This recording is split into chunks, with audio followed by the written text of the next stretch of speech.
Good morning, reflectors. Good morning. Welcome and welcome back to Morning Intentions. Today is Friday, May 15th, and that's right, it is Reflection Friday. Annette, are you ready to reflect? I am. I'd really like you to start us off with a reflection. I would love to know what you have thought about our week talking about attachment, detachment, non-attachment, since I'm the one who has been concentrating on this in my personal development journey right now. I would love to hear your response, or like, did it bring up anything inside of you that you hadn't thought of or that you hadn't thought of in a while? I would love to hear from you first, Ada, today. Well, I have a bit of a confession to make. Confession? Confession. I've been working on this too. You have? Yes, I didn't call it attachment, detachment, non-attachment. What did you call it?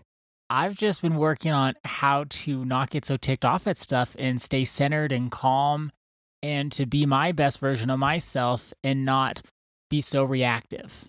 Well, that's it, not being so reactive. That's the same thing. I didn't put these words to it, but I have been working on this concept. So it's been kind of fun to look at it through your lens of attachment, detachment, non-attachment, and see that's what I've been trying to work on too. So isn't it something, now I just have to just kind of share this. You and I work together, well, 5 days a week for sure, but then sometimes on the weekend we have to get together to catch up, do our finances, write emails, that sort of thing. So let's say 5.5 days a week, you and I work together. And you didn't know this about me, and I didn't know this about you. No, I didn't know this about you at all. I've been working on being less reactive for a long while now, and it's one of those things, and maybe other people have seen this in themselves, where if you're on this personal development journey and you do some work and you learn some stuff and you integrate new ways of being, it does get to a point where even if you're better, you know you're not as better as you could be. You're not to the best yet. But now, remember last week we were talking about perfectionism? Right. Not from a perfectionistic place. No, it's like you can see you've done better. Like I've gotten less angry in my life. I get less ticked off. But then it gets to this point where even the amount I do it now, I'm not satisfied with that. I want to do better. Is that because you're holding yourself to some standard, or because it feels better not getting as ticked off? So it's even going to feel better if you don't get ticked off hardly at all. It's not perfectionistic at all. It just feels so much better. It feels better to be non-reactive or not as reactive. Going back to our working definition that we gave to everybody on Monday, there's 3 parts to this that I wanted to bring up. The heart is steady, not reactive. The heart is honest, not harsh. The heart requires courage, not comfort.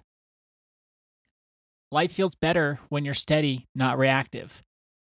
Life feels better when you're honest, but not harsh about honesty. Life feels better when you're courageous and you're not comfort seeking, because sometimes comfort seeking is you stay in a unhealthy situation because it feels like it would be too uncomfortable to get out of it.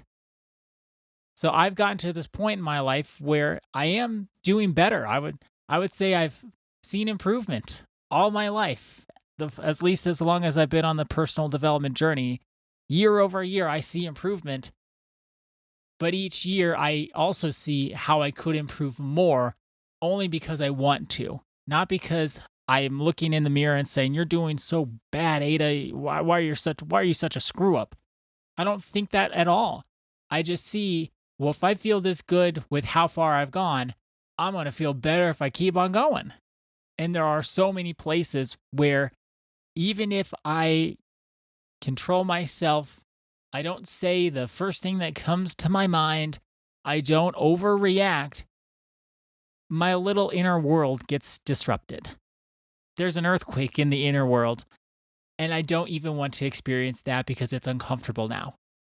It's not fun. It doesn't make life more wonderful or more enjoyable. Now that's a problem.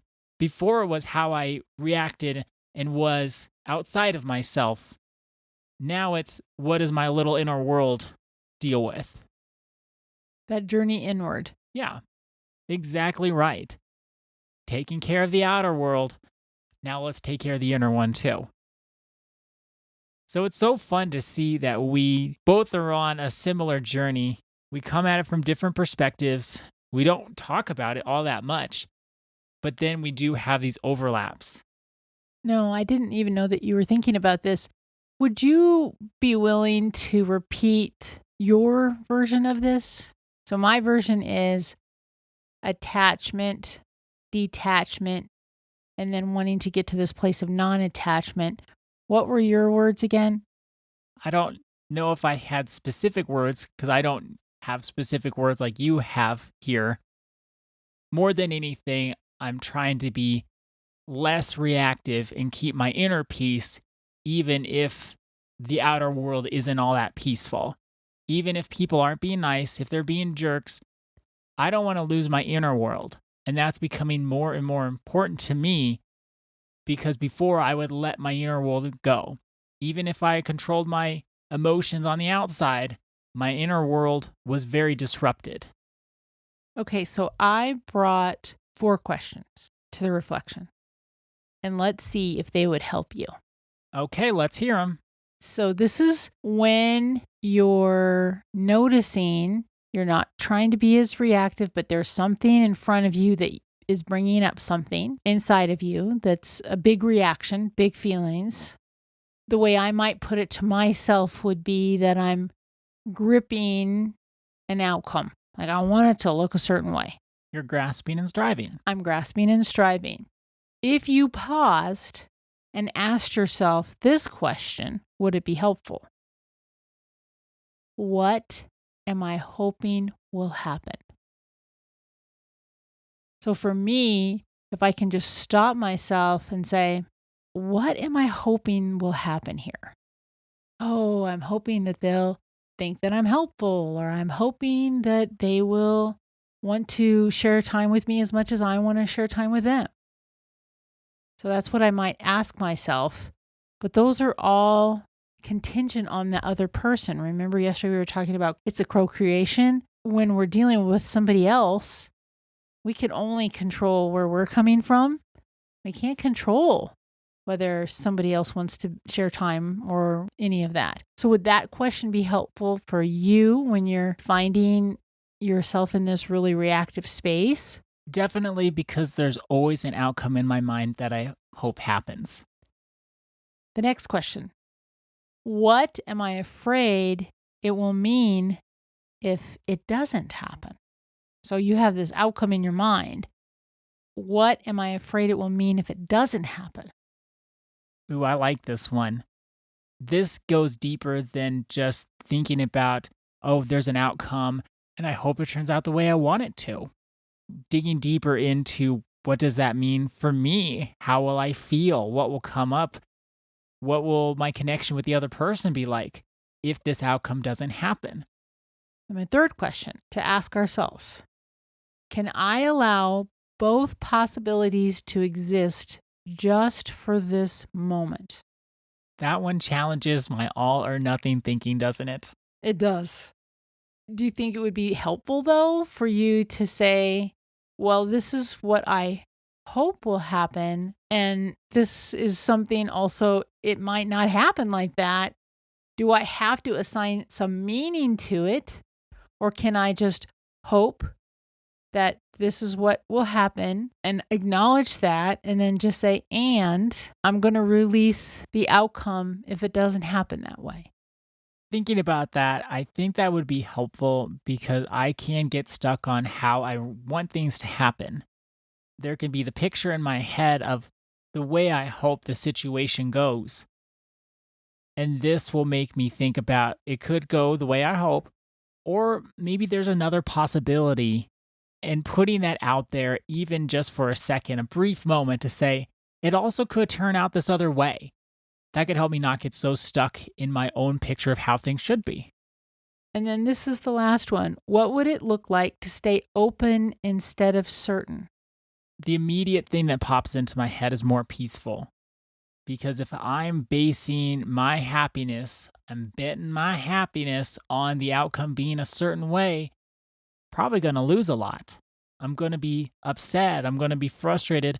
I'm going to be forcing life to be a certain way that I probably don't even have control over in the first place. No, you don't, especially when we're dealing with other people or even other situations. We only have so much control. Maybe we should close with this saying that our coaching instructor, Robert Holden, shared with us. When I say it, you'll remember it, Ada. It reminds me of when we grasp and strive for a certain outcome, how we also miss out on life because there's more than one way for things to work out well. There's more than one way for things to work out, period. And this is what Robert Holden says.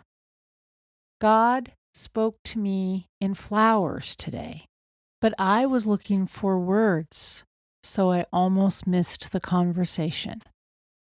Thank you for sharing that.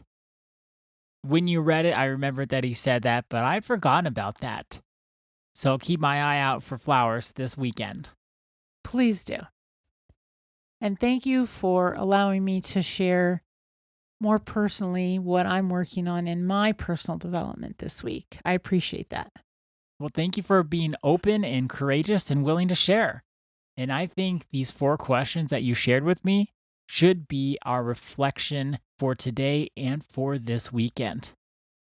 What am I hoping will happen? What am I afraid it will mean if it doesn't? Can I allow both possibilities to exist just for this moment? What would it look like to stay open instead of certain? Thank you so much for joining us today and this week.